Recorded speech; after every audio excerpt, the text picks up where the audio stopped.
El título del mensaje de hoy, es Dios buscó lo que se había perdido.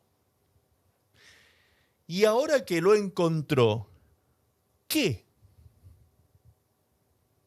Dios buscó lo que se había perdido. Y ahora que lo encontró, ¿qué? ¿Sí? Dios había perdido algo hace mucho tiempo atrás. Dios había perdido algo que él amaba profundamente. Dios había perdido algo que era el broche de oro de su creación. Dios había perdido algo que él había creado para tener con él un vínculo que con nadie más, ningún ser creado, podía tener ese vínculo con él. Todos los seres de la tierra, todos los seres del universo, seres animados e inanimados, todos los seres y el universo entero, ninguno de los seres del universo entero tiene la relación que este ser podía tener con Dios. Dios creó a este ser llamado hombre. El primer hombre llamado Adán. ¿Sí? Y Dios crea a este ser maravilloso y a una mujer preciosa para darle por compañera y los bendice. Y los bendice allí en Génesis 1:26 y Génesis 1:28. Allí habla de la creación de este varón y de su esposa, varón y hembra los crea y los bendice Dios y les dice, ahora multiplíquense y llenen la tierra. Llenen la tierra. Llenen la tierra. Multiplíquense y llenen la tierra. Ustedes serán mi familia. Mi familia. Ustedes serán para mí por hijos. Y yo seré para ustedes por padre. ¡Wow! ¡Qué privilegio más grandioso! Solo una cosa le dijo papá. Cuando yo digo papá me refiero a nuestro Dios, ¿no? Entiéndase, papá igual Dios. Solo una cosa dijo papá. Coman todo lo que ustedes ven aquí en el huerto. Miren qué maravilla todos los árboles que hay, todos los frutales, todas las hortalizas, coman todo lo que quieran, excepto de aquel arbolito, no me lo toquen, por favor, aquel arbolito no. ¿Sí? Y vemos que el hombre desde el principio cae en desobediencia y lo primero que el hombre pierde es lo más grandioso que podía perder el ser humano, es su relación con papá, su relación con Dios. Allí es cuando el hombre pierde su relación con su Creador, con su Padre Celestial. Allí es cuando el hombre cae de un estado de vida en abundancia a un estado de pobreza, miseria, hambre, desnudez y muerte. La palabra muerte, recordarán ustedes, lo hemos dicho en otras ocasiones, significa separación. Separación. Esa palabra muerte significa separación.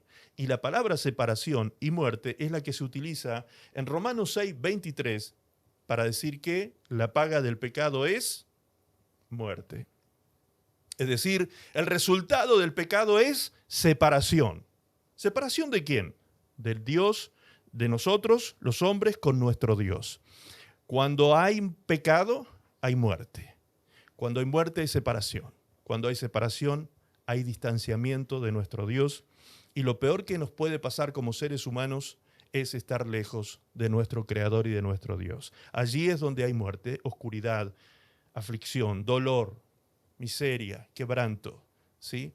Pero cuando venimos a nuestro Dios y descubrimos en Cristo la vida en abundancia que Él tenía preparada para nosotros, comenzamos a disfrutar en esa relación diaria y dinámica con Dios, esa vida abundante y bendecida que Dios tenía preparada para todos nosotros. Así que vamos a entrar hoy en este mensaje y vamos a tocar algunos puntos que son básicos. Seguramente que muchos de ustedes saben acerca de esto, habrán escuchado, pero los vamos a ordenar de tal manera que quisiera yo que al finalizar este mensaje todos pudiésemos entender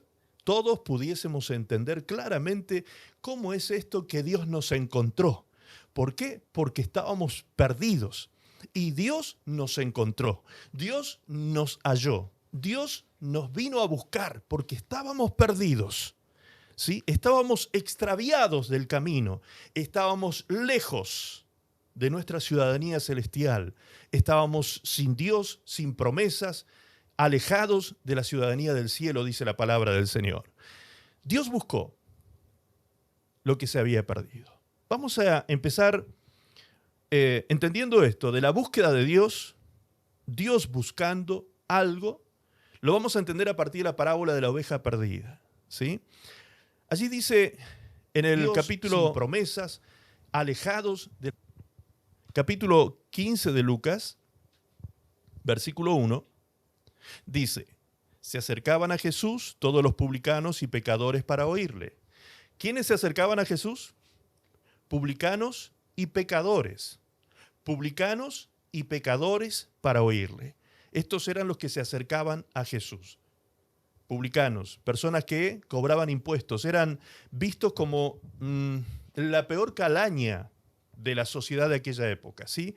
El peor tipo de persona eran los publicanos, porque eran personas del pueblo de Israel que estaban al servicio del Imperio Romano, que los tenía a ellos subyugados, y ellos eran los que cobraban impuestos y hacían usura también a través de esta cobranza que ellos hacían en el pueblo. Entonces, los propios, los suyos, sus parientes, sus hermanos, sus conciudadanos, los compatriotas de ellos, los tenían por el peor tipo de persona, como traidores de la patria, como traidores de sus hermanos, ¿sí? Esta clase de persona se acercaba a Jesús. Esta clase de persona y pecadores de todo tipo venían a oír a Jesús. Ya partiendo de ahí, esto es muy llamativo, ¿no? Dice, y los fariseos, aquellos que pertenecían a la casta religiosa de su época, los fariseos y los escribas murmuraban los religiosos, diciendo, este a los pecadores recibe y con ellos come. Entonces él les refirió esta parábola diciendo, ¿qué hombre de vosotros, teniendo 100 ovejas, si pierde una de ellas, no deja las 99 en el desierto y va tras la que se perdió hasta encontrarla? ¿Qué hombre de ustedes no haría eso? Y cuando la encuentra, la pone sobre sus hombros, gozoso, y al llegar a casa, reúne a sus amigos y vecinos, diciéndoles, gozaos conmigo, porque he encontrado mi oveja que se había perdido. Os digo que así, escuche ahora, la analogía que hace Jesús en este momento. Dice, os digo que así habrá más gozo en el cielo por un pecador que se arrepiente que por 99 justos que no necesitan de arrepentimiento. ¿Qué es lo que observamos aquí en este pasaje? Que cuando Jesús habla de la oveja perdida, está hablando del pecador no arrepentido. Está hablando de una persona, de un pecador, de un hombre pecador. Cuando el hombre está en estado de pecado, está considerado por el mismo Señor Jesucristo como una oveja perdida. Una oveja que se disparó del rebaño. Una oveja que se salió del redil. Una oveja que ahora está en peligro de muerte. ¿Recuerdan ustedes la predicación de mi esposa? ¿Soy oveja? ¿Se acuerdan de esa predicación? ¿Soy oveja? Bien. ¿Recuerdan los peligros de la oveja cuando se apartaba del rebaño? Cómo comenzaba a cargarse, uno de los peligros, cómo la oveja no deja de producir lana y cómo todo el tiempo se va cargando, hasta que esa cantidad de lana, si no hay un pastor que le corte las lanas, esa oveja termina muriendo y sucumbiendo bajo el peso de la lana y bajo la humedad y la lluvia, el rocío del campo que va impregnando esa lana y la termina enfermando y matando. Los peligros. La muerte es el resultado de la oveja que se escapa del redil. La muerte es el resultado seguro de la oveja que no está bajo el cuidado pastoral. Ese es el resultado seguro, asegurado, cuando la oveja no se encuentra con el redil, con el rebaño. Entonces, la oveja perdida es el tipo de un pecador no arrepentido, ¿sí? Dijimos recién que el pecado lo que produce como resultado es muerte. Entonces, un pecador que permanece en ese estado será una persona que terminará como esa oveja perdida. Como esa oveja perdida, terminará resultando muerta o afectada. En el caso de sobrevivir, terminará siendo afectada por causa del pecado, ¿sí? Es decir, que lo que se había perdido entonces era el hombre. Y lo que había perdido al hombre, ¿qué era? El pecado. El pecado fue lo que extravió al hombre. Por lo tanto, un pecador que se arrepiente es una oveja que se reencuentra con su pastor. Eso es lo que representa el pecador arrepentido. El pecador que se arrepiente es una persona como aquella oveja que fue rescatada por el pastor y la vuelve a traer al redil. Es una oveja rescatada, ya no está más en estado de perdición. Ahora, ¿qué tan grave es estar perdido? ¿Qué tan grave es? Porque a veces hay personas que minimizan las cosas, ¿sí? Minimizan los resultados del pecado, creen que, bueno, pero es que yo no le hago mal a nadie, yo al fin y al cabo no soy Hitler, no soy un asesino, no soy esto, no soy aquello.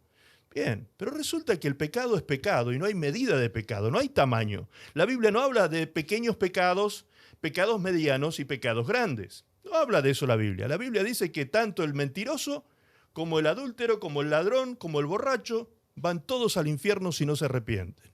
Ay, pastor, pero qué fuerte eso, si todos somos mentirosos. Bueno, de eso se trata, justamente el hecho de que el Señor nos ha venido a rescatar, nos ha venido a buscar porque estábamos perdidos. Ahora lo vamos a comprender en el transcurso del mensaje, ¿sí? No se asuste, que todos tenemos aquí oportunidad de salvación. Para eso estamos aquí en la iglesia, para eso estamos conociendo a nuestro Dios y a nuestro Salvador, conociendo su amor y su poder de salvación para con nosotros.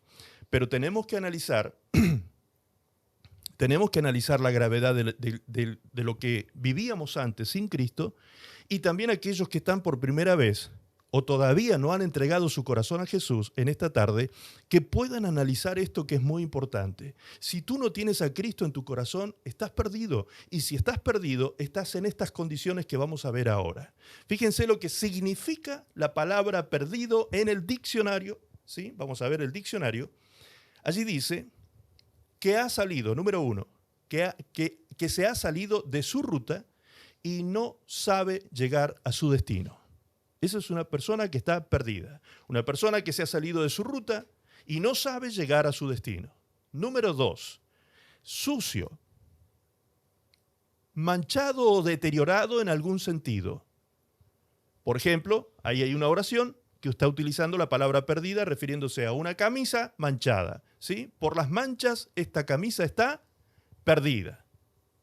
Es decir, la suciedad, lo manchado, ha deteriorado a esa pieza, a esa prenda, y por ese motivo se pierde, ya no se le puede dar el uso para el cual había sido creada. Número 3, dicho de una persona de conducta relajada e inmoral, una persona perdida, una persona de conducta relajada e inmoral. Número 4, dicho de una persona echada a perder. Alguien que se echó a perder, alguien que se entregó a los vicios, alguien que se entregó a prácticas inmorales, alguien que se entregó a aquellos vicios de la carne que resultan autodestructivos. Y número 5, estar destituido de estimación y crédito. Estar destituido de estimación y crédito. Es decir, perdió su valor. No vale nada. Está perdido. Estos son los significados que encontramos en el diccionario respecto de la palabra perdido. Esta era nuestra condición, esta era la condición del hombre. Todo hombre se ha extraviado por el pecado. Todo hombre perdió su ruta a la vida. No sabe cómo encontrar la vida, porque esto que está viviendo no es vida. Algunos hasta lo llegan a decir con estas palabras. Algunos dicen, esto no es vida. Esto que estoy viviendo, esto no es vida. Claro que no, perdió su ruta a la vida. Está extraviado, está perdido en el camino. Desconoce su camino de regreso a la casa del Padre, es decir, a la casa de Dios, a la presencia de Dios. La mancha común refiriéndonos a lo de la mancha, como decíamos recién de la camisa, la mancha común en la humanidad, en todos los seres humanos, es el pecado. Todos estamos manchados por el pecado. Todos estamos sucios y deteriorados por el pecado. Este pecado nos ha hecho inútiles, como esa camisa que se perdió porque no podía cumplir con su función ahora que estaba sucia, manchada y deteriorada. El pecado nos ha deteriorado como seres humanos, de forma moral y espiritual. La Biblia dice, en Romanos capítulo 3, verso 10, acerca del mundo que vive sin Dios, dice estas palabras. Lo estoy leyendo en la versión Castilian. Como dicen las Escrituras, no hay ni un solo justo. No hay ni un solo justo. No hay nadie capaz de entender. No hay nadie que busque a Dios. Así es el mundo. Todos han perdido el rumbo. Fíjense cómo lo dice. Todos han perdido el rumbo y aún se han corrompido. No hay nadie que haga el bien. No hay ni siquiera uno. Su garganta es como un sepulcro abierto. Su lengua está cargada de mentiras. Sus labios ocultan veneno de víbora y tienen la boca llena de maldición y amargura. Sus pies corren ligeros a derramar sangre. Van marcando sus caminos con quebranto y desventura. ¿Se acuerdan hace unos domingos atrás cuando leíamos el quebranto del impío? Cuando hablábamos del quebranto del impío que va de mal en peor. De mal en peor. Así es como dice aquí la Escritura. Van marcando su camino con quebranto y desventura. Entre quebrantos y desventuras va caminando el impío. Por eso es que el impío muchas veces dice, esto no es vida. Esto no es vida. No le encuentra sentido a esta vida porque su vida es solo quebranto, desventura, mala suerte, pobreza y desencuentros y desavenencias y conflictos y peleas y destrucción en la vida. Y nunca supieron seguir, dice allí, un camino de paz. Ante sus ojos no hay temor de Dios. Ante sus ojos no hay temor de Dios. No hay justo ni aún uno. Todos a una se han descarriado. Todos han perdido el rumbo.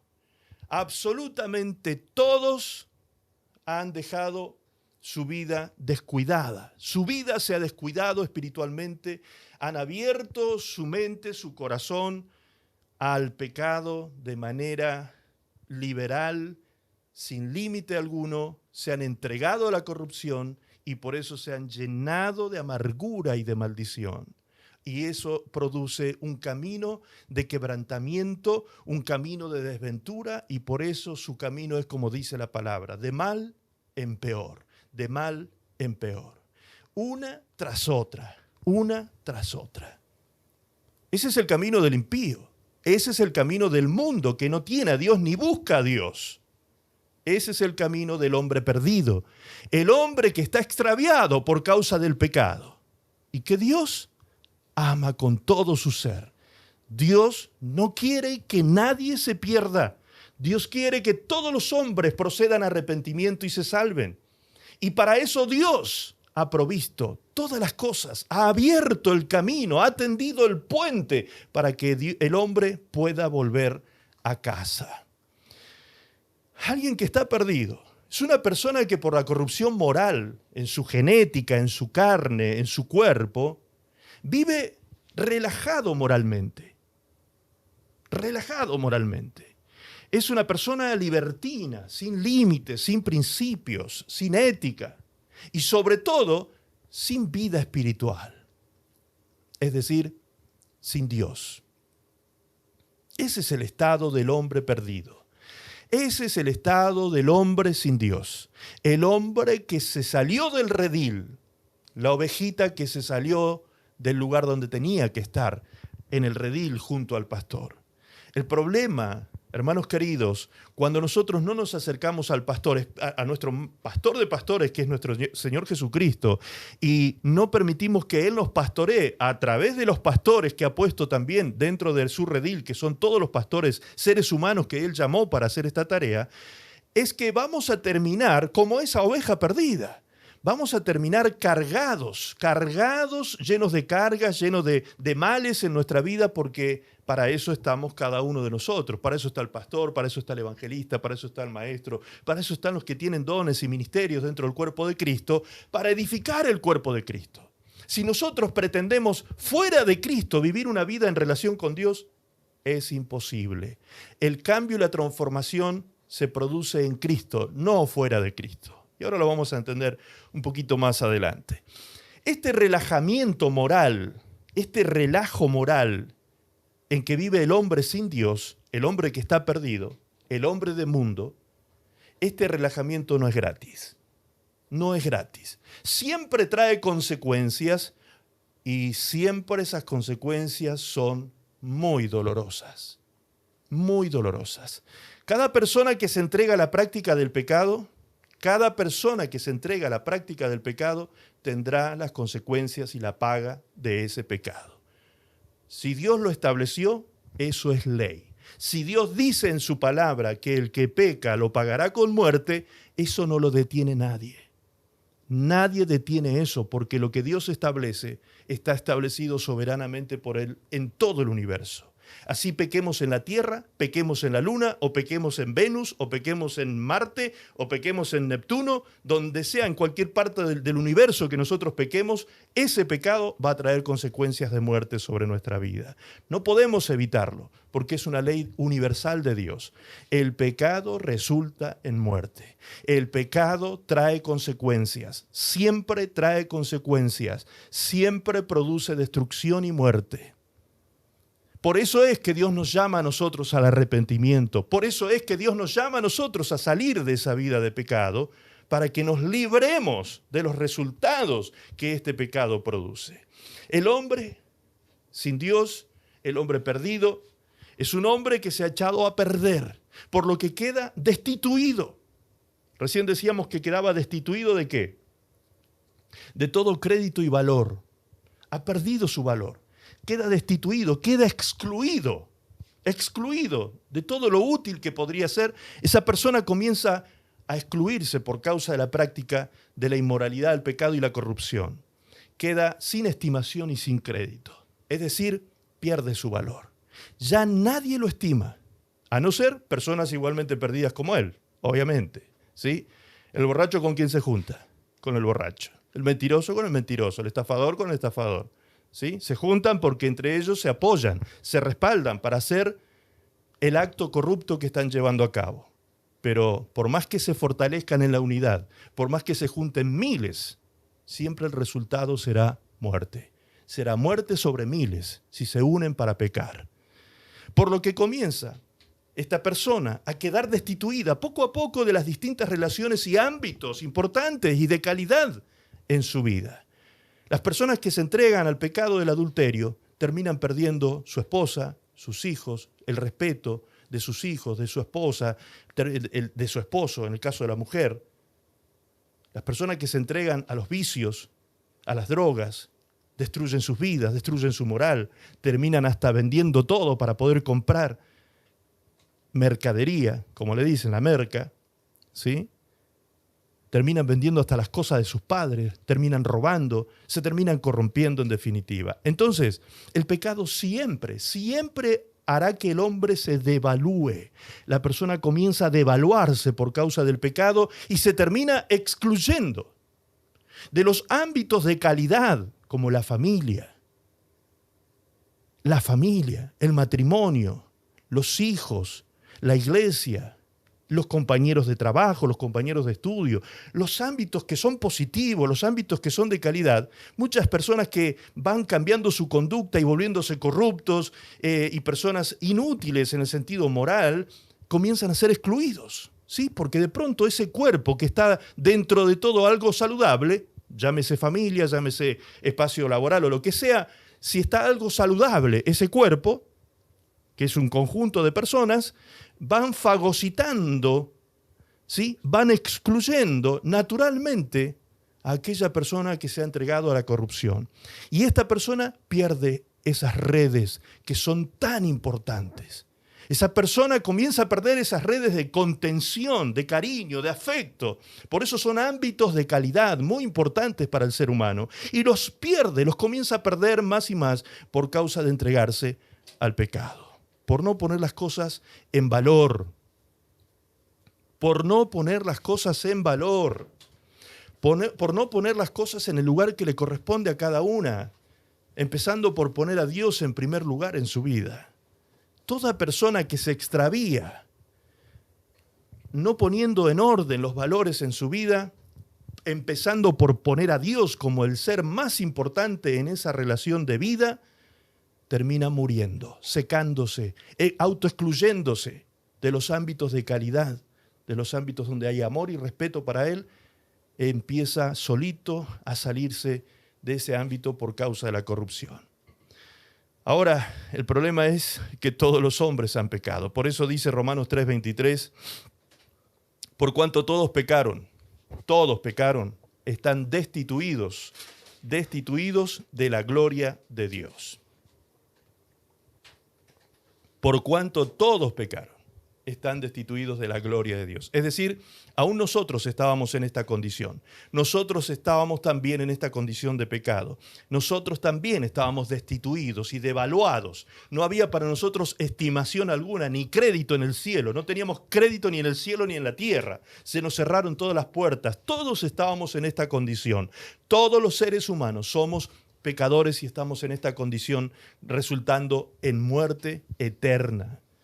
Todos estábamos en esa condición, pero un día los que estábamos perdidos fuimos hallados, fuimos encontrados.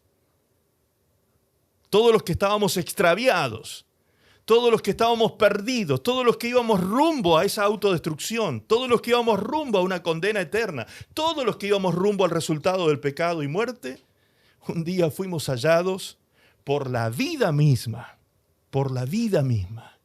El Señor Jesucristo mismo es la vida, es el autor de la vida. Y la vida misma vino a nuestro encuentro. ¡Qué maravilla! Ahora, así de grave era nuestra situación anterior. Así de grave, así. Estábamos apartados y perdidos.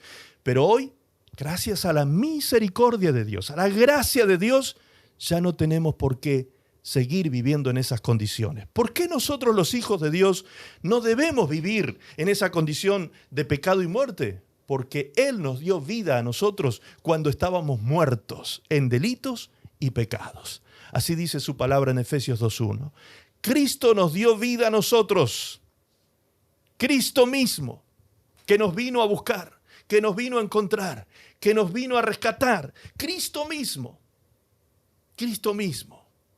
nos dio vida a nosotros cuando estábamos muertos en delitos y pecados, en los cuales, fíjense lo que dice el texto, anduvisteis en otro tiempo, siguiendo la corriente de este mundo, conforme al príncipe de la potestad del aire, Satanás el diablo, el espíritu que ahora opera en los hijos de desobediencia, entre los cuales también todos nosotros vivimos en otro tiempo, en los deseos de nuestra carne. A eso me refería recién con que el pecado que está en la genética del ser humano. Vivíamos en los deseos de nuestra carne, haciendo la voluntad de la carne y de los pensamientos, y éramos por naturaleza hijos de ira, lo mismo que los demás. Todos éramos lo mismo. Pero Dios, que es rico en misericordia, Dios, por su gran amor, con que nos amó, Dios, aun estando nosotros muertos en pecados, nos dio vida, juntamente con Cristo.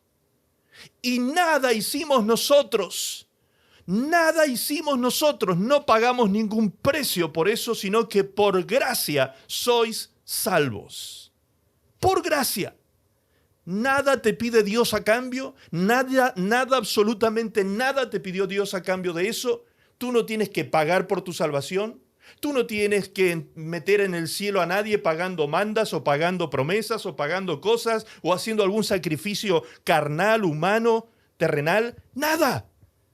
Solo pon tu fe en ese amor expresado por Cristo en la cruz del Calvario, en ese sacrificio expiatorio, en ese sacrificio redentor, en ese sacrificio maravilloso de amor, en el que Él nos vino a buscar, en el que Él nos vino a rescatar, a pagar el precio de nuestro rescate. Solo pon tu fe en Él.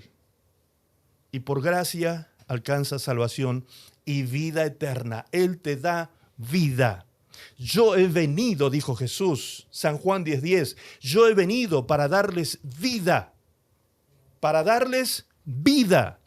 y vida en abundancia. Esa vida en abundancia no habla de abundancia material, como muchas veces se distorsiona y se predica un evangelio materialista, humanista, antropocéntrico, centrado en el hombre y en sus necesidades. No, nada tiene que ver con eso. La vida en abundancia es la vida eterna. Es la vida eterna que la comenzamos a vivir y a disfrutar aquí, en esta tierra. Ahora mismo usted ya empezó a vivir la vida eterna si tiene a Cristo reinando en su corazón. Usted ya está metido dentro de la vida eterna. Esto es lo maravilloso. Esto es lo grandioso. Que estando nosotros muertos, ¿qué significa que estábamos muertos? Que no podíamos hacer nada por nosotros mismos. Un muerto está inerte. No puede hacer nada por sí mismo. A un muerto usted lo puede despedazar y sin embargo no va a mover un pelo porque está muerto. Así estábamos nosotros, muertos en delitos y pecados. Así estábamos cada uno de nosotros. Por más que nos creamos que éramos las mejores personas de la tierra, por más que creamos que éramos personas muy nobles, no. Todo ser humano, como leíamos recién en Romanos, todos a una nos hemos descarriado. No hay un solo justo en la tierra. Todos los seres humanos estábamos muertos en delitos y pecados. No hay nadie con coronita en esta tierra. Todos estábamos destituidos de la gloria de Dios. Pero Dios, en su gran amor con que nos amó, y solo por gracia, nos dio vida juntamente con Cristo Jesús. Nos resucitó con Cristo a una nueva vida, a una novedad de vida, una nueva vida en Cristo. En Cristo. Todo es en Cristo. En Él es donde se producen la transformación de la muerte a vida, el cambio y el traslado de reino, del reino de las tinieblas al reino de la luz. En Cristo es cuando se produce ese milagro maravilloso. Aún estando muertos en pecado, nos dio vida juntamente con Cristo, dice el verso 5. Por gracias sois salvos. La palabra gracia, para aquel que por ahí todavía no está muy interiorizado en el lenguaje bíblico. Esa palabra gracia proviene del griego charis o charis, que significa favor. Está hablando del favor de Dios. Es decir, Dios, por su gran amor con que nos amó, nos hizo el favor de darnos vida cuando estábamos muertos. Él nos hizo ese favor porque nos amó y nos sigue amando. Y juntamente con Él nos resucitó y asimismo nos hizo sentar en lugares celestiales con Cristo Jesús. ¿Dónde estás sentado tú? A ver, presta atención, iglesia amada, presta atención a esto, que esto es glorioso. Te pregunto, ¿dónde estás sentado tú? Espiritualmente hablando, ¿dónde estás sentado en este momento? Eso es un hecho. En lugares celestiales. Sentado en el trono de autoridad de nuestro Señor Jesucristo juntamente con Él. ¿Cómo es posible eso? Pues muy sencillo. Cristo es la cabeza de la iglesia. Donde está la cabeza está el cuerpo. Donde está la cabeza está el cuerpo. La cabeza está en lugares celestiales. Por eso el domingo pasado, el antepasado, les predicaba y les decía, aunque nuestros pies caminen sobre este planeta y sobre esta tierra, nuestra cabeza está en el cielo. Nuestra visión debe ser celestial, no una visión chata, terrenal, horizontal, ¿sí? Donde todo se ve, que todo es difícil, que todo cuesta, que todo es malo, que todo es negro, que todo, ¿sí? Una visión fatalista de la vida, cuando tenemos una visión humana. Pero cuando tenemos una visión celestial, cuando tenemos una visión desde donde estamos sentados espiritualmente, miramos las cosas de otra manera. vemos las cosas, cambiamos de perspectiva y ese cambio de perspectiva nos hace ver las cosas tan pequeñas desde los cielos. Cada problema, cada dificultad, cada lucha, aún dar la vida por el Evangelio, como hicieron los primeros cristianos, ellos lo veían pequeño, lo veían como algo que realmente les honraba, morir por la causa del Evangelio. Qué maravilloso, ¿no? Cuando Cristo se nos mete en cada célula de nuestro ser, cuando el Señor se nos mete en todo nuestro ser y nos satura de su presencia, cómo somos transformados de muerte a vida. De muerte a vida, cambia nuestra visión, cambia nuestra percepción de afuera y del adentro, nuestra autopercepción, todo cambia absolutamente todo cuando permitimos que Cristo meta su mente en nuestra mente. Cuando tenemos la mente de Cristo, pensamos, sentimos y actuamos de manera absolutamente celestial. Ya no somos más seres terrenales y carnales, atados a los vicios de esta vida, atados a las malas conductas del pecado, atados a tantas cosas que nos autodestruyen. Ahora estamos vivos en Cristo Jesús, con un poder de vida eterna metido en nosotros. La eternidad se nos metió en el corazón. Ahora en Cristo Jesús somos poderosos para vencer el pecado, para vencer la tentación, para ser libres de los lazos, las ligaduras y hacer apertura de cárceles. Aquellos que hemos estado en cárceles, que hemos estado afligidos y oprimidos en cárceles de pecado, el Señor Jesucristo vino para eso, para abrir cárceles y hacernos libres, para sacarnos de allí, de cárceles de oscuridad y de cautividad. El Señor vino para darnos vida y vida en abundancia. Vida en abundancia, vida espiritual, vida celestial. Esa vida eterna la comenzamos a vivir aquí. Usted ya nunca jamás, si tiene a Cristo en su corazón, nunca jamás morirá. En cambio, el impío morirá 2 veces. El impío, dice la palabra de Dios, morirá el día que parta de esta tierra y morirá por segunda vez cuando sea condenado al lago de fuego y azufre, la segunda muerte que le espera a los pecadores. Fíjense el resultado del pecado y el resultado de buscar a tiempo a nuestro Dios que nos da vida eterna. ¿Para qué? ¿Para qué Dios quiere hacer esto? Fíjense, ahora, esto sí que es grandioso. Todo esto que hemos dicho ya es maravilloso y es para arrodillarnos y ponernos a llorar, a clamar delante de Dios y a darle gracias y adorar al Señor. Pero fíjense lo que dice ahora el texto. Dice Efesios en el verso 7, Efesios 2:7, dice que Dios hizo todo esto para mostrar. A ver, ¿cómo es esto? Dios quiere mostrar. ¿Qué quiere mostrar Dios? ¿Cuándo quiere mostrar Dios?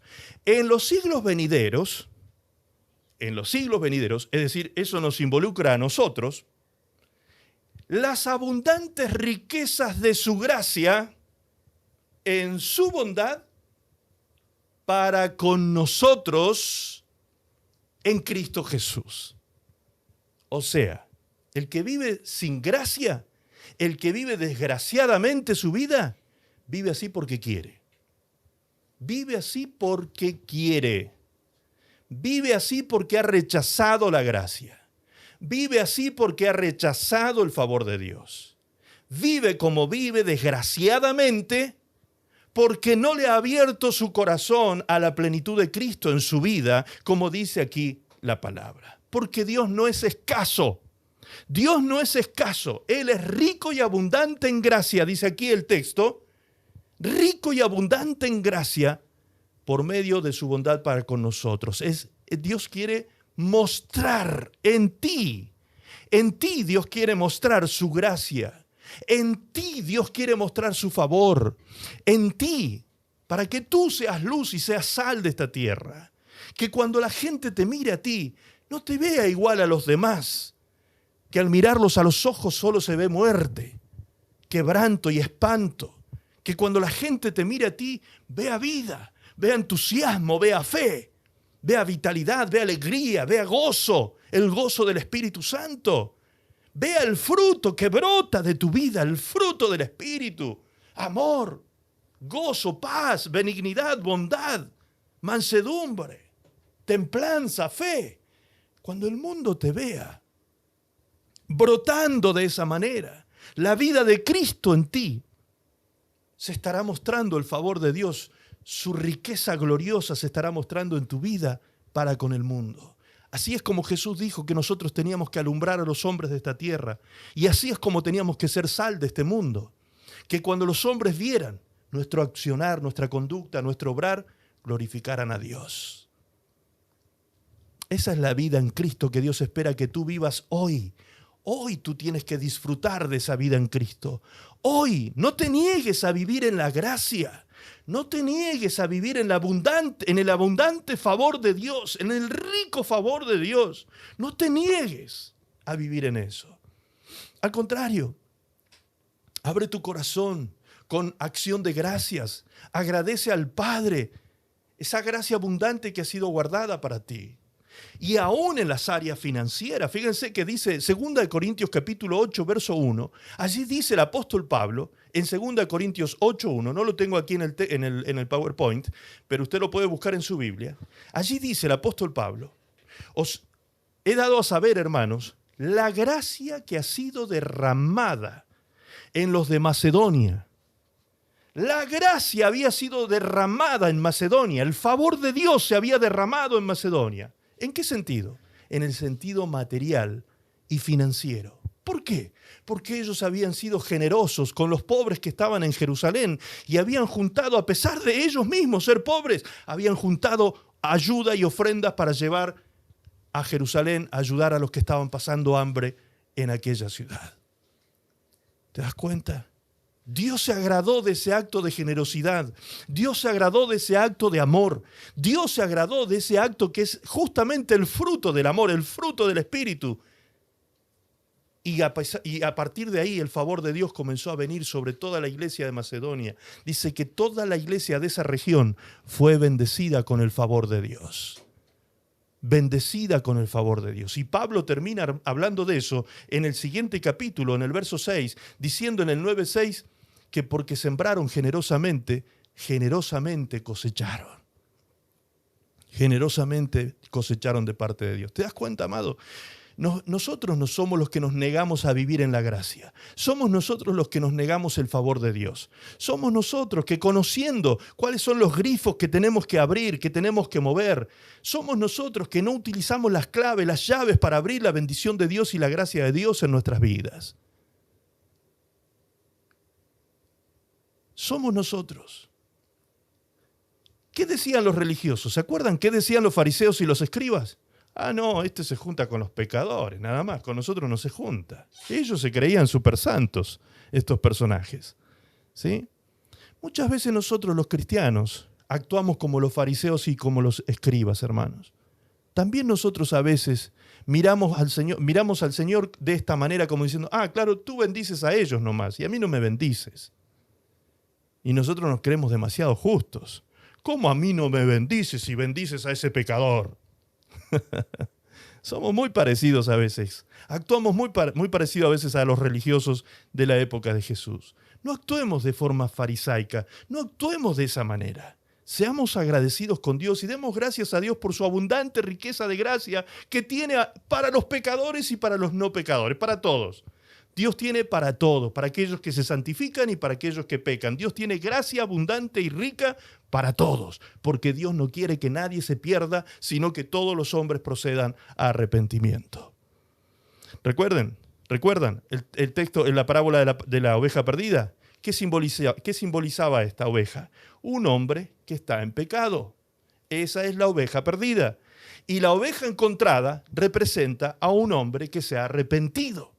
El hombre que se ha arrepentido de sus pecados simboliza a la oveja encontrada, la oveja que vuelve al redil, la oveja que le causa gozo al pastor, porque es una oveja que vuelve a estar con sus congéneres, con sus hermanitas y hermanitos allí en el redil. El Señor espera eso de nosotros, que seamos sensibles a su voz. ¿Se acuerdan cuando mi esposa predicó esto de la oveja? Ese video que vimos del pastor, que cuando el pastor dio el grito a las ovejas que estaban dispersas en el campo, ¿qué hicieron las ovejas? Automáticamente todas se vinieron cuando escucharon la voz del pastor. Pero cuando otro gritaba, la voz de otra persona que imitaba al pastor, las ovejas ni se movían. Ni se movían. ¿Sí? ¿Por qué? Porque la oveja oye, escucha y sigue la voz de su pastor. Seamos como esas ovejas y sigamos a nuestro pastor. Seamos fieles a nuestro pastor, pastor de pastores, señor de señores, rey de reyes, el que realmente vino a dar su vida por nuestro rescate. Dio su vida para rescatarnos de ese estado de perdición en que nosotros estábamos, donde no valíamos nada, habíamos quedado destituidos de toda esfera de calidad, habíamos quedado fuera, habíamos quedado de todo lo que valía la pena en esta vida. Nos habíamos autodestruido por causa del pecado. El Señor vino para darnos su favor, aunque nosotros no podíamos hacer nada por nosotros mismos, porque estábamos muertos en delitos y pecados. Pero Él, en su gran amor y misericordia, nos dio vida juntamente con Cristo. Vida nueva en Cristo Jesús. Jesús nos salió al encuentro para que dejemos de estar perdidos. ¿Qué hizo Dios? ¿Qué hizo Dios para reencontrarse con lo que se había perdido? ¿Qué era lo que se había perdido? El hombre y su relación con Dios. El mundo entero se había perdido porque todos a una se habían descarriado. No había un solo justo en toda la tierra. ¿Qué hizo Dios? Dice Juan 3:16 y 17, porque de tal manera amó Dios al mundo, que ha dado a su Hijo unigénito, para que todo aquel que en Él cree no se pierda. ¿Te das cuenta? Nuestro Dios, nuestro Padre Celestial, dio a su único Hijo para que todo aquel que en Él cree no se pierda, mas tenga vida eterna. Porque no envió Dios a su Hijo al mundo para condenar al mundo, sino para que el mundo sea salvo por Él. ¿Hizo poco Dios o hizo mucho Dios para venir a buscar la oveja perdida? Ahora, acá hay un principio interesante en esta parábola. Présteme mucha atención, por favor, porque muchas veces nosotros pensamos en que Dios parece que tiene mejor favor con el otro, como les decía recién. Ese pensamiento religioso de que Dios bendice a algunos, pero a nosotros parece que no, que nosotros estamos como apartados de su gracia, ¿sí? Hay un principio importante en esta parábola. Dice la parábola que las ovejas que tenía el pastor, ¿cuántas eran? 100. Eran 100 ovejas. ¿Se acuerdan el himno que canta acerca de la oveja perdida? 100 ovejas. Una fue la que se descarrió. El pastor, el buen pastor, el único buen pastor, que es nuestro Señor Jesucristo, el único buen pastor es nuestro Señor Jesucristo. Él es el único que puede ir y dar la vida por esa oveja. ¿Sí? Él fue y la dio, puso su vida en riesgo en este caso y rescató la oveja perdida. Ahora, ¿cuántas ovejas fue a buscar el pastor, el buen pastor? Una solita. Entonces yo pregunto esto. Si hubiese habido una explosión atómica hace 2000 años atrás, una explosión de la bomba hidrógena aquí en la Tierra y no hubiese quedado un alma, excepto una que estaba escondida justo en una mina, en ese momento, 30 metros bajo tierra, y solo ese ser humano quedó sobre la tierra. Una sola almita quedó viva en la tierra, y esa almita eras tú. Tú eras esa única almita que quedó en un mundo destruido. ¿Qué crees tú? El buen pastor, por ti solo, por ti sola, ¿habría dejado su reino celestial? ¿Habría dejado su estado de deidad? ¿Se habría despojado a sí mismo de su deidad, como dice Efesios 2:5 al 11? ¿Se habría despojado de su gloria y se habría hecho hombre para venir a sufrir hasta la muerte y muerte de cruz solo por ti? ¿Solo por una sola ovejita? ¿Qué crees tú? ¿Lo habría hecho o no? ¿Qué crees tú? ¿Lo habría hecho o no? Amén. Exactamente. Claro que sí. Ese es el principio que nos enseña esta parábola de las 100 ovejas, que Él lo hace por uno. Él no vino a hacer salvación colectiva, Él vino a hacer salvación individual. La salvación es personal e individual. si Él hubiese tenido que venir solo por ti, porque te amaba tanto que Él quería salvarte de la destrucción final del pecado, Él hubiese venido solo por ti y nada más que por ti. ¿Me entiendes? Cuando leemos esto de que Dios amó de tal manera al mundo, claro, pensamos en el mundo como que el mundo es el otro. Pero no, el mundo soy yo. A mí me amó Dios de tal manera que dio su único hijo. A mí me amó Dios de esa manera. A mí Dios me amó con esa magnitud de amor. Con esa medida de amor me amó a mí. A mí me amó el Señor con esa medida. Y por eso decidió venir a buscarme, porque yo estaba perdidísimo. En mi caso personal, perdidísimo. Yo era, como se dice vulgarmente, ¿vieron? Un caso perdido. Realmente era un caso perdido. Y acá estoy mirando y veo algunos que tienen carita de caso perdido también, ¿eh? Dios tenga misericordia. Dios tenga misericordia. Acá hay unos cuantos que tienen carita de caso perdido. Pero aún así, dice la palabra, cuando éramos un caso perdido, cuando estaba todo dicho ya, porque estábamos muertos y no podíamos hacer nada por nosotros mismos, Él nos amó. Él nos amó y envió a su Hijo. Y su Hijo nos amó tanto que dio su vida para que tú y yo fuésemos salvos por su gracia, sin pedirte nada a cambio. A ver, ¿cómo te lo puedo explicar más fácil que de esta manera? Eso es el amor de Dios. Esa es la gracia de Dios. Así te amó papá. Así te amó papá. Y dice la palabra en el libro de Romanos capítulo 8, verso 32. No lo tengo aquí, así que anótelo para leerlo también. Dice Romanos 8:32. Aquel que no escatimó ni a su propio Hijo, aquel que no retuvo ni a su propio Hijo, sino que lo dio por rescate de todos nosotros, ¿cómo no nos dará juntamente con Él todas las cosas? Si Dios fue capaz de dar lo más valioso, lo que Él más amaba, lo más grandioso, todo, Dios lo dio todo por salvarte a ti y nada más que a ti. Olvídate del mundo, olvídate del vecino, olvídate de tu pariente, olvídate de los que están en tu casa, olvídate. Solo por ti lo hizo el Señor, solo por ti. Te amó tanto el Señor que lo dio todo por ti. Y dice, si Dios que dio a su Hijo, lo que Él más amaba, lo dio por ti, ¿cómo no te va a dar juntamente con Él todas las cosas? Entonces dime algo, ¿qué estás necesitando? ¿Qué estás necesitando que Dios haga por ti? Y comienza a creer que lo hará. Comienza a creer que lo hará, porque es su palabra, no es la mía. Yo no estoy empeñando mi palabra, estoy hablando palabras de Dios. Dios dijo eso. Acá el que se mete en problemas no es el pastor. Acá el que se mete en problemas no soy yo. Acá el que se mete en problemas es Dios con su palabra. Porque Él es el que se compromete. Él es el que dice eso. Él es el que dice, yo te amo tanto a ti, tanto te amo a ti, que di mi Hijo solo por ti. Si hubiese tenido que ir a buscarte a ti solo, a ti sola, mi Hijo va por ti. Mi Hijo da su vida por ti. Si solo tú hubieses estado perdida o perdido, solo por ti va. Entonces, ¿en qué cabeza cabe? Hablándolo ahora, parafraseando las palabras del apóstol Pablo, ¿en qué cabeza cabe que si Dios fue capaz de dar a su Hijo por ti, ¿cómo no te dará todas las cosas que tú necesitas en la vida?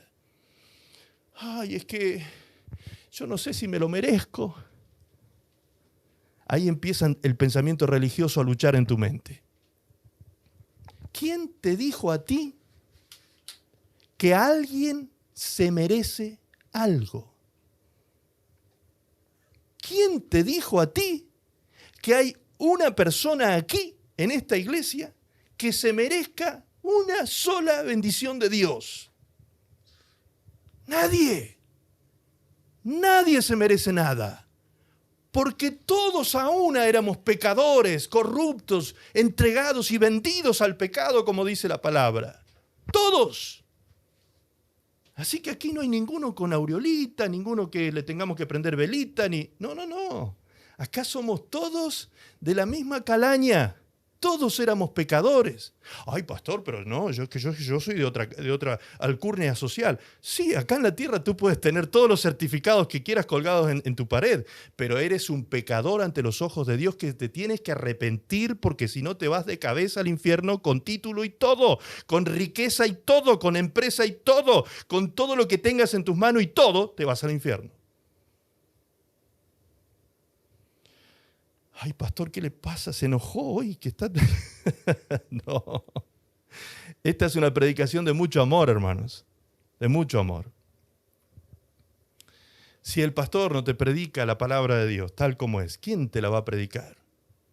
¿Quién te la va a predicar? ¿Me explico? El profesor del colegio no te va a enseñar estas cosas. El psicólogo no te va a decir estas cosas. Soy yo el que tengo la responsabilidad, por amor a ti y a tu almita, de decirte para dónde vas rumbeando si no recibes la vida en tu corazón, la vida de Cristo en ti. No importa nada lo que somos aquí en la tierra. Nada importa lo que somos ante los ojos de los hombres. Lo único que importa es lo que somos ante los ojos de nuestro Dios, de nuestro Padre. Amén. Dios te amó de tal manera que dio a su Hijo para que tú no te pierdas, para que tú no te pierdas, para que tú no te extravíes en la vida, para que tú no vayas por caminos y senderos de dolor, de aflicción, de autodestrucción. El Señor te ama tanto que te quiere ver sano, libre, bendecido, que su favor se derrame completo sobre ti. Saca los pensamientos religiosos que piensan que tú te mereces algo. Tú no te mereces nada, ni tú ni yo. Yo menos, porque soy más pecador que todos ustedes juntos. Entonces, no nos merecemos nada. Todo es por gracia, amados. Es por gracia. Es por gracia, es por amor. Es porque nos amó tanto. Dios mío, nos amó tanto Él, que estando perdidos, muertos en delitos y pecados. Si me conmuevo así, ¿saben por qué es? Porque me acuerdo de mis días sin Cristo. Me acuerdo de mis días en el mundo. Me acuerdo de mis días cuando estaba en el pecado. ¡Qué tristeza! ¡Qué dolor en aquellos días! Y hoy tengo mi vida y mi corazón tan lleno de cosas tan bonitas y llenas de tanta bendición. Porque un día le dije a Jesús, sí, Señor, toma mi vida. Soy tuyo. Aquí estoy para servirte. Haz conmigo lo que quieras, Señor. Y fue la decisión más grandiosa, más valiosa que yo pude tomar en mi vida. No hay decisión más grande que esa. Hacer una devolución a nuestro Dios de su gran amor hacia nosotros, de su gracia hacia nosotros. ¿Qué le estamos devolviendo al Padre? ¿Qué le estamos dando al Padre? Y sáquese de la cabeza, por favor, dinero, ofrendas y todo eso, por favor.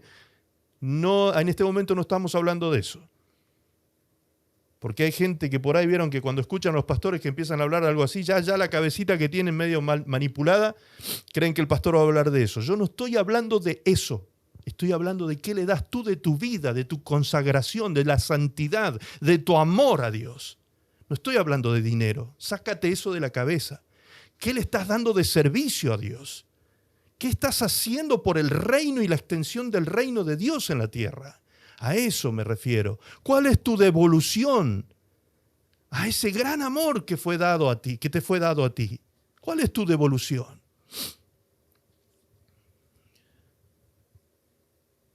Dios tenga misericordia de nosotros, hermanos, y podamos comprender y entender la magnitud de su amor, para que también podamos comprender la magnitud del propósito que tenemos como iglesia en esta tierra. Tenemos mucho por hacer, mucho por hacer. La vida se va muy rápido y hay gente que increíblemente no sabe cómo matar el tiempo. Muchas veces escucho ese tipo de frases. Ay, acá estoy matando el tiempo, mirando una película. Dios mío, con lo que vale cada segundo de vida, hay gente que mata el tiempo. Matar tiempo es matar vida. Cada segundo que pasa, cientos y cientos de personas cada minuto que pasa se van a la eternidad sin Cristo. Mientras tú te miras una linda película de acción, de Rambo. No estoy diciendo que no disfrutes de las cosas lindas de esta vida y que te entretengas y todo eso. No estoy diciendo eso. Yo no me voy a esos extremos. Tú me conoces. Los que me conocen saben que no soy así. Pero pongamos cada cosa en su lugar. Cada cosa en su lugar. Prioricemos las cosas valiosas en la vida. Deja de matar el tiempo porque estás matando la vida. Tu vida estás matando cuando matas el tiempo. Ocupa el tiempo. Haz que redime el tiempo, como dice la palabra. No te comportes neciamente. Sé sabio, dice la palabra, y redime el tiempo. Discierne el tiempo que estamos viviendo. Estamos a las puertas de la venida del Señor. El Señor viene pronto por la iglesia. ¿Y qué estamos haciendo? ¿Qué estamos haciendo? Cristo viene. Miren, si hace 2000 años atrás, 1900 años atrás, en el año 90 aproximadamente, el apóstol Juan allí en la isla de Patmos escribe el libro de Apocalipsis cerrando el libro diciendo Cristo viene pronto. Si hace 1900 años atrás Cristo venía pronto, imagínense ahora. Imagínense ahora. Imagínense ahora. Obviamente que cuando allí fue escrito, cuando esa frase fue escrita en un lenguaje eterno. Por eso es que han pasado 1900 años. ¿Y qué dice la palabra? Atentos, dice, porque los de la última generación van a ser testigos de algo. ¿De qué van a ser testigos los de la última generación antes que Cristo vuelva por su iglesia? Van a ser testigos de gente que va a decir, pero al fin yo vengo escuchando esto de mis padres, de mis abuelos, de que Cristo viene pronto, pero al fin y al cabo nunca viene. Atento, porque cuando eso se empiece a decir, el Señor está a las puertas. Y eso ya se está diciendo. Y de hecho algunos aquí quizás hasta lo pensó en este momento cuando yo dije Cristo viene pronto. No nos vamos a dar ni cuenta nos vamos a dar cuando el Señor nos quite de esta tierra. Para algunos quizás el Señor vendrá a su encuentro en ese arrebatamiento que la iglesia está esperando. Para otros el Señor vendrá a su encuentro a través de una enfermedad y una muerte. Pero que todos vamos para allá. Entonces tenemos que estar preparándonos para ese gran momento. Que ese gran momento nos encuentre a nosotros corriendo legítimamente, hermanos. Corriendo legítimamente la carrera. Que ese tiempo y ese momento nos encuentre a nosotros llegando a la meta. ¿Sí? Que el Señor nos vea a nosotros esforzándonos para llegar a la excelencia de su conocimiento. Que el Señor nos vea trabajando en eso, comunicando su palabra a los perdidos, a los necesitados, a todos aquellos que necesitan la vida abundante que Cristo vino a traer. ¿Cuántos dicen amén a esto? ¿Cuántos me están entendiendo esto? Amén. Gloria al Señor. Gloria al Señor por eso. Ya no hay motivos entonces para seguir perdidos. Si vinimos a Cristo, si hemos venido a Cristo, recuperamos nuestra relación con el Señor nuevamente. Eso es lo que dice 2 Corintios 5:17. Ahora sí, presten mucha atención aquí, por favor. Aquellos que están interesados en que el Señor haga vívido en cada uno de ustedes esta nueva vida en Cristo, entiendan cómo se produce esto. 2 Corintios 5:17 al 19 dice, de modo que si alguno está en Cristo, nueva criatura es. Las cosas viejas pasaron. He aquí todas son hechas nuevas. Y todo esto proviene ¿de quién? De Dios, que nos reconcilió consigo mismo por Cristo y nos dio el ministerio de la reconciliación.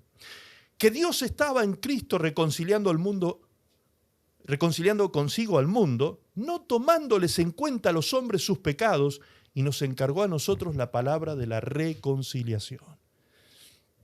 Dios está interesado en reconciliar al mundo con Él, es decir, Él sigue buscando al perdido.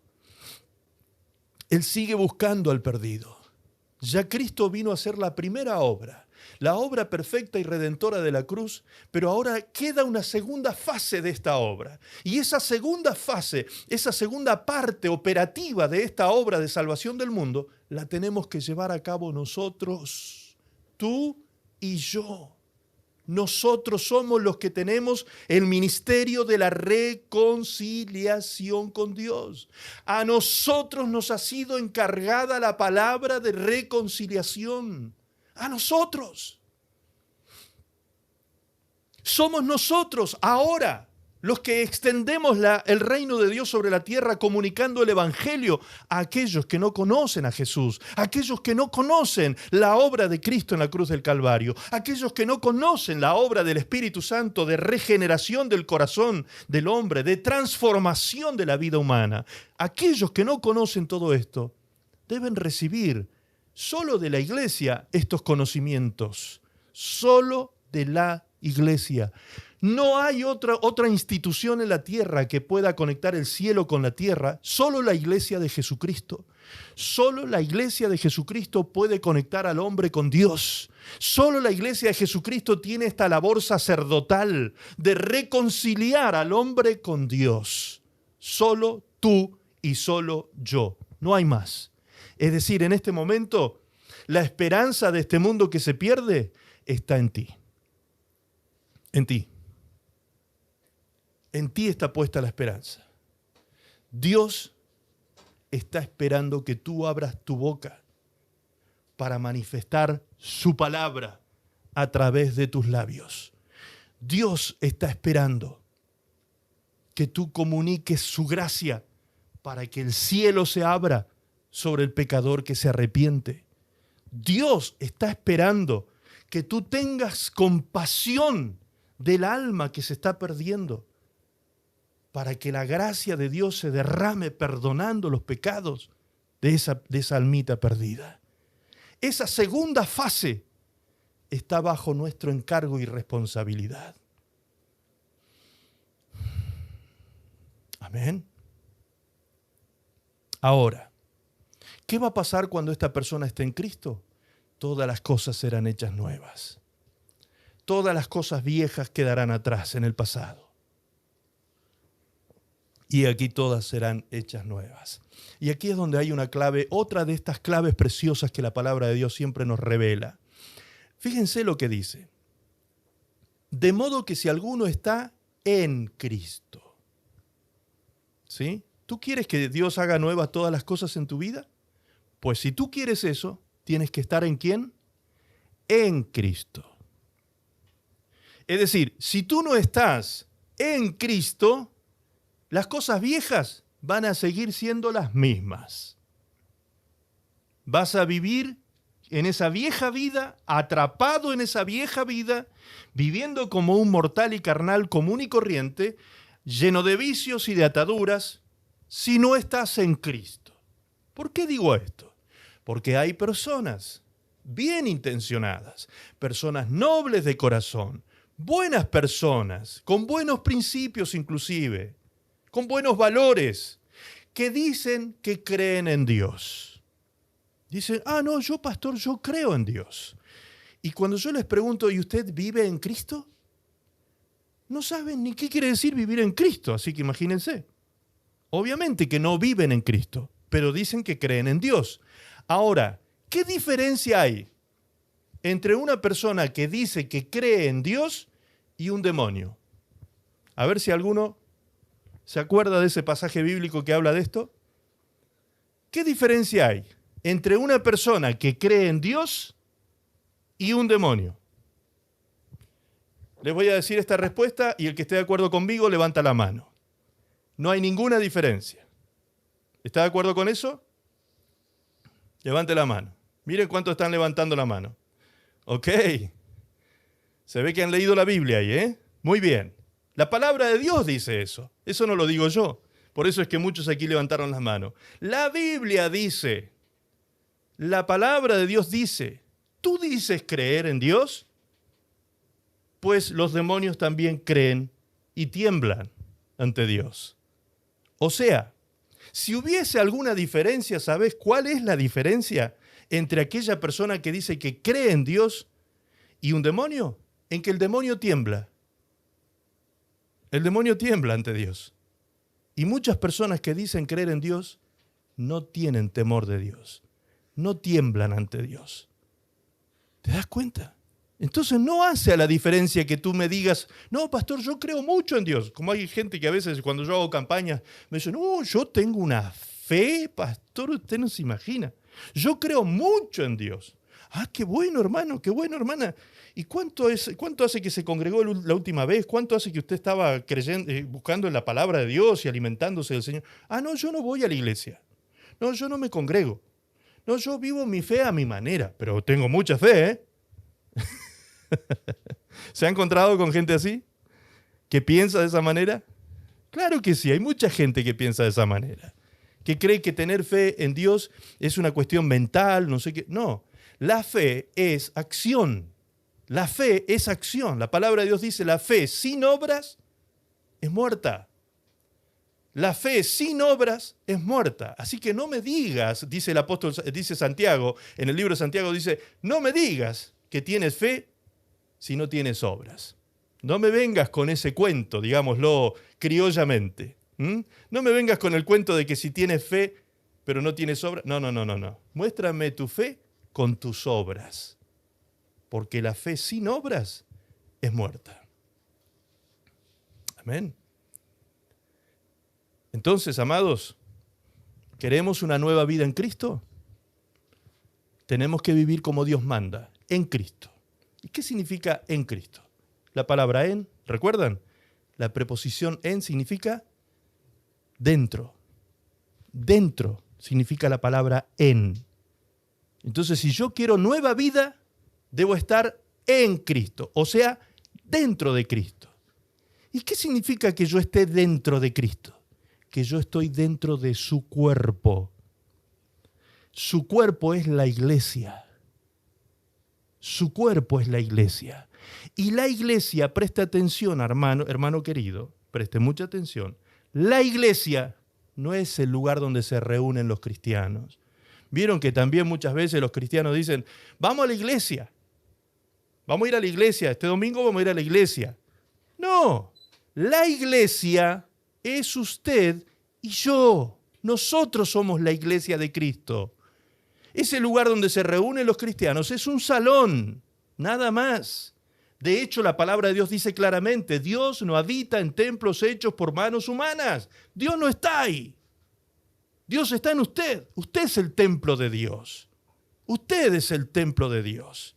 Usted es la iglesia de Cristo. Entonces, si alguien tiene que estar en Cristo, dentro de Cristo, tiene que estar en la iglesia. En la iglesia. Aquí se reúne la iglesia de Cristo cada domingo. Aquí estamos congregados y reunidos siendo parte de la congregación de CCBM. Y aquí estamos siendo alimentados con la palabra de Dios, que es la que renueva el espíritu de nuestro entendimiento y nos hace nuevas personas. Aquí es donde la gente se hace nueva. Aquí es donde las cosas viejas pasan. Aquí es donde las cosas nuevas vienen. Aquí es donde ocurren los milagros y la gracia de Dios se derrama. En la iglesia. En la iglesia. ¿Me explico? Cuando nos congregamos en su nombre, Él viene y nos consagra como su templo y nos hace el centro de su presencia. Habita entre nosotros, habita en nosotros y entre nosotros. Entre las alabanzas de su pueblo, Dios está habitando. Ahora mismo, no hay distancia aquí. Gente que está en Australia, en España, en México, en Estados Unidos, en Colombia, en Venezuela, en Argentina, en Chile, en Bolivia. No hay distancia. ¿Se da cuenta qué maravilla esto? No hay distancia. Aquí estamos todos reunidos en el nombre de Jesús y su presencia está con cada uno de nosotros en cualquier punto o latitud de la tierra. El Señor está con nosotros porque es omnipresente. Qué gloriosa es la vida en Cristo, amados. Qué gloriosa es la vida en Cristo. De modo que si alguno está en Cristo, nueva criatura es. Por tal motivo vino el Hijo de Dios, Jesucristo, a esta tierra, a este mundo. Dice 1 Timoteo 2:3, porque esto es bueno y agradable delante de los ojos, delante de Dios nuestro Salvador, el cual quiere que todos los hombres sean salvos y vengan al conocimiento de la verdad, porque hay un solo Dios y un solo mediador entre Dios y los hombres, Jesucristo hombre. ¿Por qué? Porque la respuesta la encontramos en Lucas 19:10. Porque el Hijo del Hombre, Jesucristo, fue el que vino a buscar y a salvar lo que se había perdido. No hay más. No hay otro camino. No hay otro mediador. Por más que usted diga, no, pero yo aprendí que con San puedo llegar a... No. No hay San. No hay otro camino. El único camino es Cristo. De hecho, Jesucristo mismo se encargó de dejarlo bien claro y nítido en la memoria y en la retina de los discípulos. Cuando les dijo a ellos en San Juan 14:6, allí quedaron escritas las palabras de Jesús cuando dijo, yo soy el camino, la verdad y la vida. Nadie viene al Padre sino por mí. Así que cualquier otro caminito que usted quiera encontrar alternativo, discúlpeme, pero Dios no lo aprueba. Se lo digo con todo respeto, hacia su fe, hacia su religiosidad o lo que sea, con todo respeto, pero no hay otro camino. El único mediador entre Dios y los hombres se llama Jesucristo. Punto. Se acabó. Dios mandó a su Hijo a buscar lo que se había perdido. Y es su Hijo el único encargado de llevar al Padre lo que Él encontró. Al hombre perdido lo llevó a la presencia de Dios. Reconcilió al hombre con Dios. Fundamentalmente, entonces, ¿qué fue lo que se perdió? ¿Qué fue lo que se perdió? Vamos al fondo ahí. Lo que se perdió fue la relación con Dios. El hombre se perdió porque pecó. El hombre rompió su relación con Dios. Cuando en el huerto del Edén, Adán y Eva caen en pecado, no existía ninguna religión en la tierra. No había ninguna religión, ni católica, ni evangélica, ni bautista, ni metodista, ni pentecostal, ni adventista, ni mormones, ni testigos de Jehová, ni budismo, ni nada. No había ninguna religión en la tierra cuando Adán y Eva caen en pecado y rompen su relación con Dios. Entonces, ¿qué fue lo que se perdió? ¿Una religión? No, lo que se perdió fue una relación.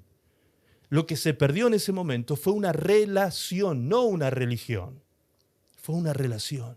Esa relación que se perdió fue la que Cristo vino a restaurar. Por eso ahora Dios salió al encuentro del hombre, para perdonarlo y reconciliarlo con Él. Dios busca ahora. Después de esta primera cosa que Dios buscó de reconciliar al hombre con Él, Dios busca ahora una segunda cosa. Una segunda cosa. Ya Dios te encontró. ¿Recuerdan el título del mensaje? Dios buscó lo que se había perdido y ahora que lo encontró, ¿qué? ¿Se acuerdan del título? Bien, ahora viene la respuesta al qué. Dios busca ahora una segunda cosa. Preste atención. Lo primero que buscó fue al hombre perdido. Y lo segundo es que después de que el hombre fue encontrado, es decir, que el hombre se arrepintió y fue reconciliado con Dios, lo que Dios espera es que el hombre se convierta en un verdadero adorador.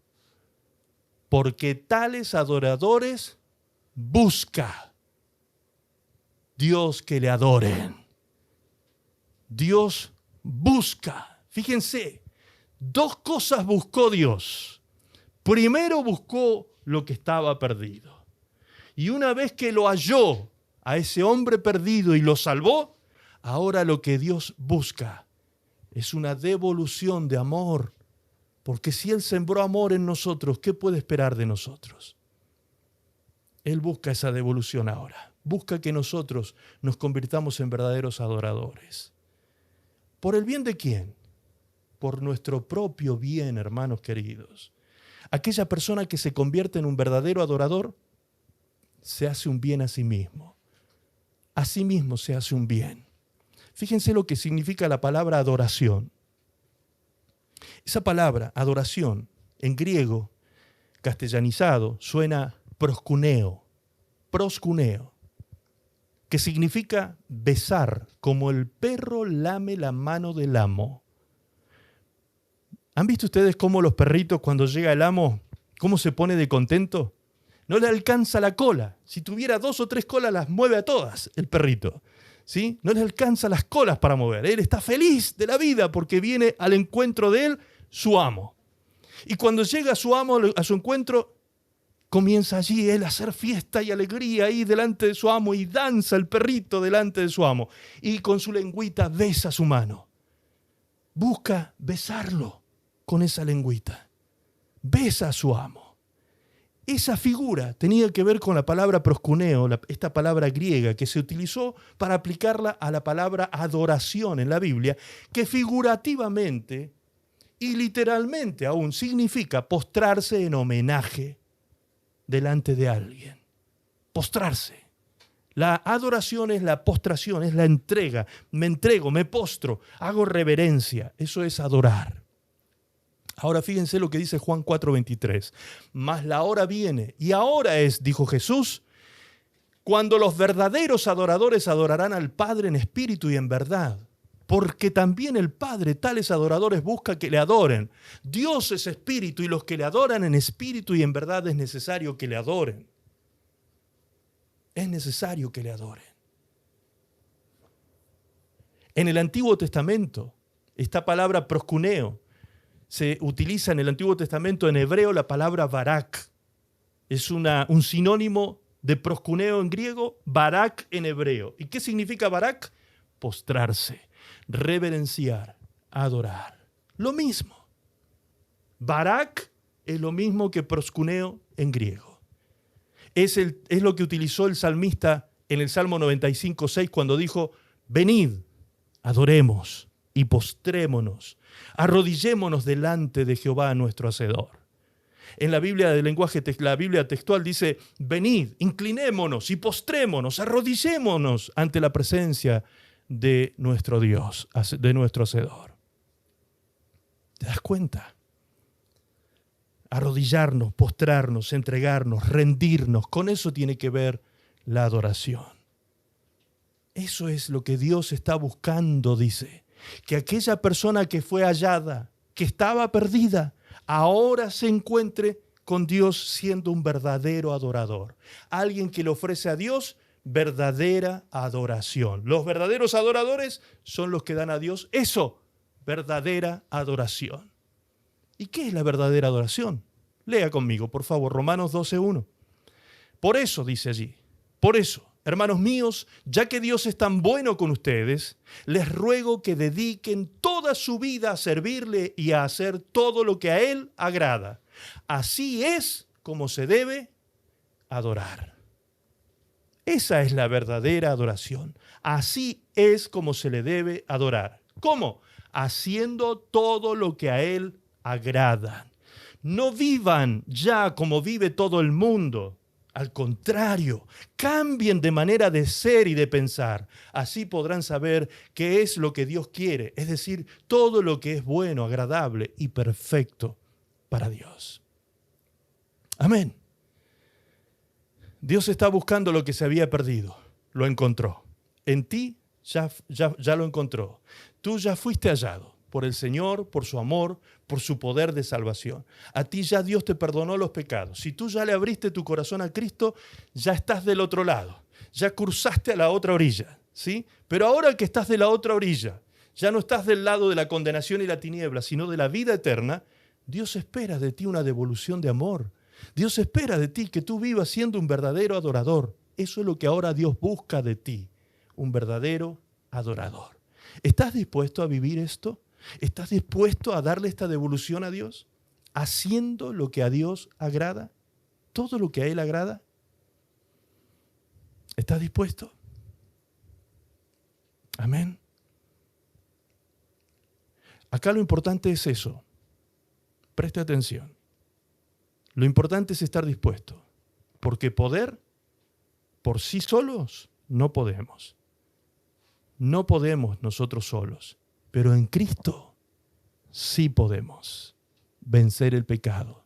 Sí podemos ser libres. Sí podemos ser nuevas criaturas. Sí podemos tener nueva naturaleza. Sí podemos ser verdaderos adoradores. Si yo les pregunto a ustedes, ¿qué personaje del Antiguo Testamento, de los personajes de la Biblia del Antiguo Testamento, de qué personaje se habla como de un verdadero adorador? Un hombre que agradó a Dios porque era un verdadero adorador. A ver. Ya veo que algunos... ¿Cuántos dicen que empieza con D el nombre del verdadero adorador? A ver. Todos levantan la mano. Muy bien. Muy bien. Muy bien. ¿Pensaron en este personaje? El rey David. Claro que sí. El rey David era un verdadero adorador. Ahora les pregunto algo. ¿David era perfecto? No. David, ¿jamás cometió pecados? No. David, ¿había sido un buen padre? No. David, ¿tomó decisiones desacertadas en su vida? Sí. David, ¿se dio a la tentación del diablo? ¿A quién se parece David?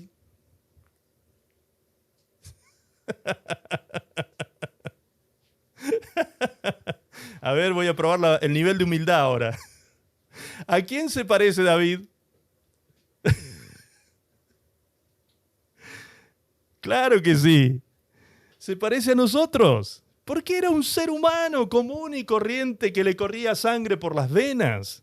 Un hombre apasionado, un hombre con defectos, con dificultades, con problemas, con tentaciones. Un hombre sujeto a las mismas pasiones que nosotros. David era como tú y como yo.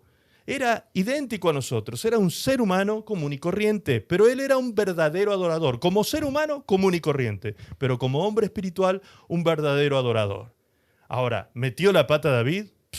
Vaya si la metió. Y hasta acá, ¿sí? Muchísimo. Cometió pecados horrendos. Pero entonces, ¿cómo es posible que pensemos de David como un verdadero adorador, como un hombre conforme al corazón de Dios? Pues porque eso era David. Él era un verdadero adorador. ¿Dónde está escrito esto? Vamos a leer lo que dice 2 Corintios 10:3. Dice, aunque andamos en la carne, David andaba en la carne.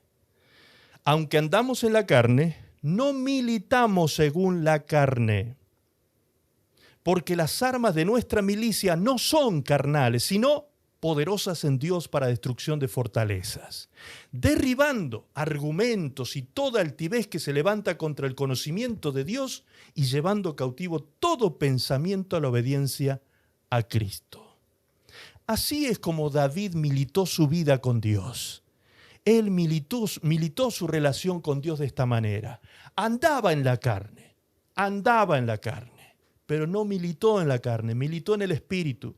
¿Cometió errores? Sí. ¿Cometió pecados? Sí. ¿Fue tentado y cayó en pecado? Sí. ¿Cometió pecado? ¿Fue débil ante el pecado? Claro que sí. Todo eso lo podemos leer en la historia de David y de toda su vida en la Biblia. Sí, todo eso es verdad, pero también es verdad lo que dice Hechos 13:22.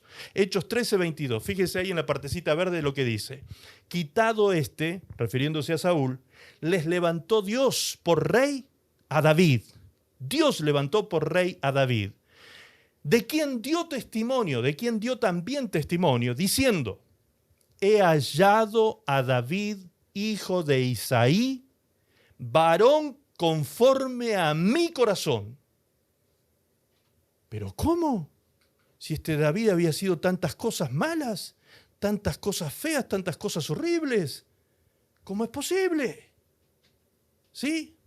No era perfecto, cometió pecados, no fue buen padre, tomó muchas decisiones desacertadas, se dejó llevar por la tentación del enemigo. ¿Cómo es posible que Dios diera testimonio de él diciendo que era conforme a su corazón?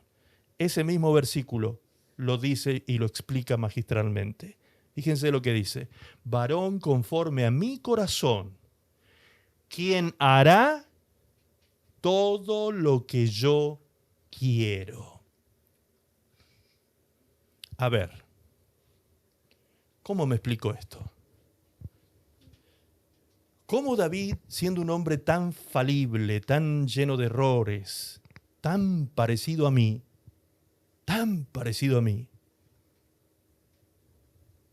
y hasta quizás yo le podría dar clase a David en algunas cosas, de pecado, tan parecido a nosotros, ¿cómo es posible que Dios llamara a David un hombre conforme a su corazón? La clave es la última parte de este versículo. Dios dijo de David que él haría todo lo que Dios quisiera. A ver, ¿qué es esto? ¿Qué es lo que Dios quiere que tú hagas cuando eres tentado y caes en pecado? ¿Qué es lo que Dios quiere que tú hagas? Que te arrepientas. Que te pese en tu corazón pecar. Que te duela pecar. Que te duela ofender a Dios. Que te duela pecar. Eso es lo que Dios quiere que tú sientas y que tú hagas. Que te arrepientas profundamente y vayas en ese camino de santificación, evolucionando y creciendo en la vida. David, después que metió su gran y famoso pecado, ¿se arrepintió? Sí. ¿Le dolió? Sí. ¿Lloró? Sí. ¿Sufrió el alejamiento de Dios? Sí. Usted lea el Salmo 51 y ahí expresa David lo que él sufrió por causa de haber pecado. Ahí se va a dar cuenta cómo le pesó a David haber ofendido a Dios. Y qué nivel de arrepentimiento tuvo. Cuando usted lea el Salmo 51, se va a dar cuenta de eso. ¿Y por qué Dios dijo, este hombre es un verdadero adorador? Porque ser un verdadero adorador es hacer lo que a Dios agrada. No se olvide de eso. Hacer lo que a Dios agrada. ¿Y qué es lo que le agrada a Dios cuando nosotros pecamos? Que nos arrepintamos. Pero mañana vamos a volver a pecar. Sí, pero pecaremos menos que hoy. Y pasado mañana, menos que mañana. Y así sucesivamente iremos perfeccionando la santidad en el temor de Dios, como dice la Escritura, porque nadie es perfecto en esta tierra. Nadie es perfecto. Al mejor cazador se le escapa la liebre, dice el dicho. ¿Sí o no? Al mejor cazador se le escapa la liebre. Nadie está exento. Por eso dice Gálatas 6:1, dice claramente allí el apóstol Pablo, ustedes que son espirituales, cuando vean a uno de sus hermanos cometer pecado, sean misericordiosos con él, teniéndose en cuenta ustedes mismos. Ustedes mismos ténganse en cuenta cuando ven a otro que comete faltas y errores y pecados, porque ustedes mismos también pueden ser tentados y caer. Y el día que tú caigas, no vas a querer que hagan leña de ti.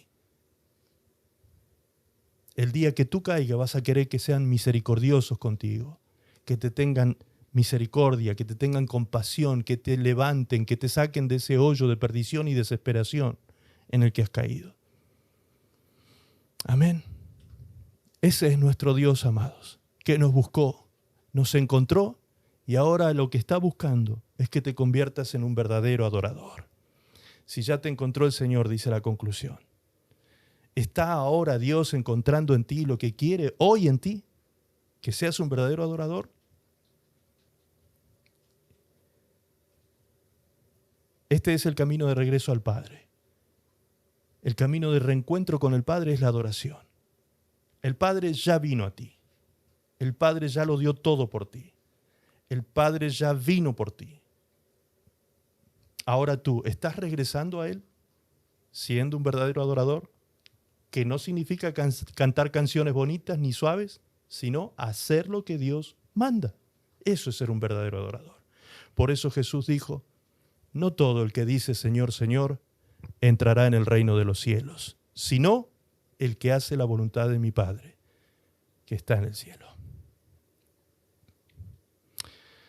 Así que, amada y amado, ¿te pesa pecar? ¿Te duele pecar? En buena hora. En buena hora. Que cuando te equivocas, cuando cometes errores, cuando tomas malas decisiones, cuando eres débil, te sientas mal por eso. Y busques a Dios en esa tristeza y encuentres en Él el perdón y la fortaleza para que mañana, si hoy cometiste 2 errores, mañana cometas 1. Y pasado mañana, medio. Y traspasado mañana, 1/4. Y al siguiente día ya no haya más pecado de ese tipo en tu vida. Ese es el proceso de santificación. Luchemos con la gracia de Dios en nuestra vida contra toda tentación y pecado. buscando ser conforme al corazón de Dios, verdaderos adoradores que adoran al Padre en espíritu y en verdad. Ahí es cuando vamos a ser nuevas criaturas. Y las cosas viejas pasaron, y todas serán hechas nuevas. Y el cielo se abrirá sobre tu cabeza, y el favor de Dios será rico y abundante en tu vida. Y la misericordia de Dios te visitará cada mañana. Cada mañana su misericordia será nueva para levantarte de cualquier caída, para sacarte de cualquier pozo, para levantarte y hacerte fuerte. Cada día, cada mañana. Vamos, tú eres un guerrero, tú eres una guerrera. Tú tienes que pelear tu batalla. La batalla de la fe la tenemos que vivir individualmente. Pelea tu batalla hasta el final. Persevera hasta el final y pelea tu batalla hasta el final. Queda poco tiempo. Queda poco tiempo. A algunos nos queda poco tiempo por el reloj biológico, ¿sí? Algunos ya nos está... ya estamos más del lado del arpa que de la guitarra. Pero hay otros que son jovencitos, que me están escuchando esta noche, y el día de mañana cuando ustedes sean jóvenes o adultos, y yo ya no esté aquí predicando, acuérdense de esta palabra de hoy. Acuérdense. Acuérdense. Dios lo dio todo por ustedes. Y Él solo espera que ustedes lo amen. Amén. Gloria a Dios. Padre, te agradecemos en esta noche por esta palabra, Señor, que nos has regalado. Gracias, Señor. Infinitas gracias, Señor. Porque en tu palabra profética encontramos dirección para nuestra vida, encontramos claridad para encontrar nuestro destino, para ver el camino que debemos transitar. Gracias, Padre, por todos los que hoy han abierto su corazón a tu palabra y han recibido la directiva de tu Espíritu Santo. Gracias por aquellos que aprecian, Señor, tu palabra. Gracias por aquellos que aprecian, Señor, y aman tu palabra. Señor, gracias porque cada uno de ellos se está convirtiendo en un verdadero adorador, Señor. Bendice a todos mis hermanos en cada lugar, en cada nación, Señor, en cada casa, en cada hogar donde están reunidos. Bendícelos, abre los cielos sobre ellos y derrama tu gracia y tu favor abundante en todas las áreas de la vida de tus hijos, Padre, y perdona a aquel que no sabe lo que está haciendo. Perdónalo, Señor, ten misericordia, Señor, de cada uno de mis hermanos y de todos los que están aquí reunidos. Y ten piedad, Señor, de aquel que se arrepiente de sus pecados. Perdónale, Señor. Límpiale, Señor. Como dice tu palabra allí en Juan 1:9, Señor, cuando tú dijiste, confiesen sus pecados y yo que soy fiel y justo, perdonaré y limpiaré toda maldad en ustedes. Señor, límpianos, límpianos, límpianos, límpianos, Señor. Mete hisopo en nuestro corazón, Señor, y límpianos profundamente, Señor, con la sangre preciosa del Cordero de Dios en nuestras vidas. Gracias, Padre. Que sean hechas nuevas todas las cosas. Que sean hechas nuevas todas las cosas en la vida de tus hijos, Señor. Bendito es tu nombre, papá. Gracias, Padre. Lo creemos, Señor, y por eso te damos gracias en el precioso nombre de Jesús nuestro Señor. Y todos decimos, amén. Amén. Y amén. Gracias, Señor.